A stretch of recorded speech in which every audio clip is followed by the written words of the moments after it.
और आगे बढ़ लेते हैं। 12 से अगली बड़ी खबर आपको दे दें। 12 में बंद के दौरान उपजा तनाव शांत हो गया, ये अपडेट है। सभी मांगों पर प्रशासन के साथ सहमति बन गई है और इसी के बाद ये तनाव जो यहाँ पर बना हुआ था वो शांत हो गया। जिले में भारतीय न्याय संहिता की धारा 163 लागू है और अब धरना प्रदर्शन के लिए परमिशन अनुमति लेनी होगी। सीएम से विधायक राधेश्याम बैरवा ने बात की। राउंड अप किए गए 9 प्रदर्शनकारियों को रिहा कर दिया गया। शहर बंद के दौरान यहां झड़प हुई थी और उसके बाद ये कार्रवाई पुलिस ने की थी। राउंड अप किए गए थे 9 प्रदर्शनकारी जिन्हें रिहा कर दिया गया। पुलिस पर प्रदर्शनकारियों ने पथराव किया था, लाठीचार्ज हुआ था। प्रदर्शनकारियों पर पुलिस ने लाठीचार्ज किया था। गौवंश की तनाव के बाद मौत के बाद ये तनाव यहाँ पर बना हुआ था और पोस्टमार्टम रिपोर्ट में नेचुरल डेथ सामने आई है। को जो हुआ और हमने ऊपर बात करके और उनको सबको आज रिहा करवा दिया है और कोई तरह का उनके ऊपर कुछ भी नहीं लगेगा। और जो जितने भी आंदोलन वगैरह हुए थे आज दिन में प्रताप चौक पे वगैरह पे, वो गौ माता के इस पे, उसके लिए उन्होंने पुलिस प्रशासन ने उनको दिन में पकड़ा था। आज ये पिछले 2-3 दिन से जो घटना चक्र चल रहा था, 6 तारीख को जो प्रकरण दर्ज हुआ गोवंश मिलने के आधार पे, तो आज इनके द्वारा मुख्य रूप से 5 मांगे रखी गई है। एक तो ये है कि भाई उसका निष्पक्ष अनुसंधान हो, तो निश्चित रूप से अनुसंधान कोई भी और निष्पक्ष करने का पूरा प्रयास करेंगे।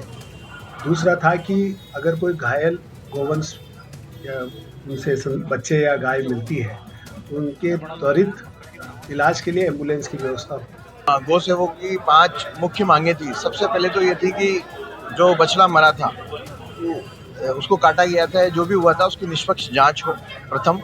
दूसरा, यहाँ पर गोवंश जो यहाँ पर घूमते हैं उनके लिए गौशाला का आवंटन हो जगह का। तीसरा, यहाँ पर एम्बुलेंस की गो एम्बुलेंस की बड़ी तकलीफ रहती है। जब कोई गोवंश घायल हो जाता है तो उसको अस्पताल में ले जाने के लिए हमें कोई साधन नहीं मिलता है। धन भी हमारा है, बच्चे भी हमारे हैं।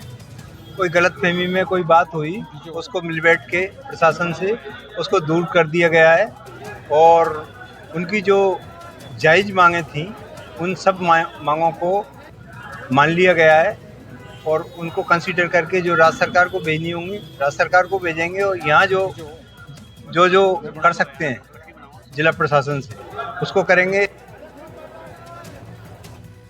और इस वक्त आपको टीवी स्क्रीन पर सहयोगी अर्जुन नजर आ रहे होंगे। इसी खबर पर अपडेट लिए हमारे साथ जुड़ चुके हैं। अर्जुन, गौवंश की मौत का पूरा मामला पोस्टमार्टम रिपोर्ट में नेचुरल डेथ की बात सामने आई है, लेकिन तनाव का माहौल जब यहाँ पर देखा गया मांगों को लेकर, क्योंकि अब प्रशासन के और प्रदर्शनकारियों के बीच सहमति बन चुकी है, कौन कौन सी मांगों पर सहमति बन गई है और अब क्या कह रहे प्रदर्शनकारी? ये पूरे 12 में आज शांति का माहौल है, क्योंकि रात तक जो मामला था उसको निपटा लिया गया था। सरकार तक मामला पहुंचा था, सीएम तक विधायक के जरिए। जो मांगी थी उसमें जो गोवंश है उसकी पूरी निष्पक्ष जांच हो, साथ ही नई गौशाला के लिए भूमि का आवंटन किया जाए सरकार के द्वारा, और जो गोवंश जो घायल हो जाते हैं सड़क दुर्घटनाओं में या बीमार होके सड़कों पर नजर आते हैं उन्हें तत्काल इलाज के लिए अस्पताल तक पहुंचाया जाए। पशु चिकित्सालय उसके लिए एक हाईटेक जो है गो एम्बुलेंस हो, और जो व्यवस्थित जो नगर परिषद का जो डंपिंग यार्ड है उसे व्यवस्थित किया जाए। और इस तरह से जो है 5 मांगी जो प्रशासन के सामने रखी गई थी, सरकार के सामने रखी गई थी, उसे मान लिया गया है, उस पर पूरी सहमति बनी है।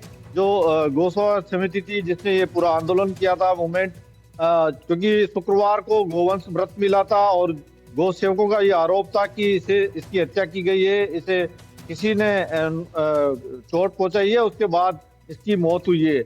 और 48 घंटे का अल्टीमेटम दिया था। 48 घंटे का जो अल्टीमेटम था वो कल पूरा हो गया था। उसके बाद जो है गौ सेवकों ने बंद का आह्वान किया था। बंद शांतिपूर्ण चल रहा था, लेकिन जो ज्ञापन को लेकर और कलेक्टर को ही उन्हें ज्ञापन देना है इस बात की जिद को लेकर जो आक्रोश बढ़ा, उसके बाद प्रशासन ने एक्शन लिया और लाठीचार्ज हुआ। और अच्छा, ये जो पोस्टमार्टम रिपोर्ट सामने है जिसमें नेचुरल डेथ का जिक्र है, इस पर भी सवाल खड़े कर रहे हैं ये गौसेवक। जी, गौसेवका का ये कहना था कि प्रशासन जो है इस पूरे मामले में लीपापोती कर रहा है, लेकिन जो प्रशासन का तर्क था उसका कहना था प्रशासन का कि एमएसडी जो रिपोर्ट है वो आ चुकी है, पोस्टमार्टम की रिपोर्ट आ चुकी है और उस पर जो निष्कर्ष निकला है वो नेचुरल डेथ का निकला है। और प्रशासन ने जो मालिक था, जो बछड़े का मालिक था, उसे भी ढूंढ निकाला था और उससे भी बात हुई थी, लेकिन गौ सेवक जो है वो संतुष्ट नहीं थे। उनका ये भी तर्क था कि अगर मौत हुई है तो इसका डिस्पोजल सही तरीके से क्यों नहीं हुआ। तो जो सरकार, जो प्रशासन की जांच है वो अभी भी जारी है, क्योंकि कल आईजी जो है राजेंद्र प्रसाद गोयल वो भी बारा पहुंचे हालात जब बिगड़े। ठीक है, और अब क्योंकि अब तनाव का जो माहौल था वो शांत हो चुका है, सहमति मांगों पर बन चुकी है।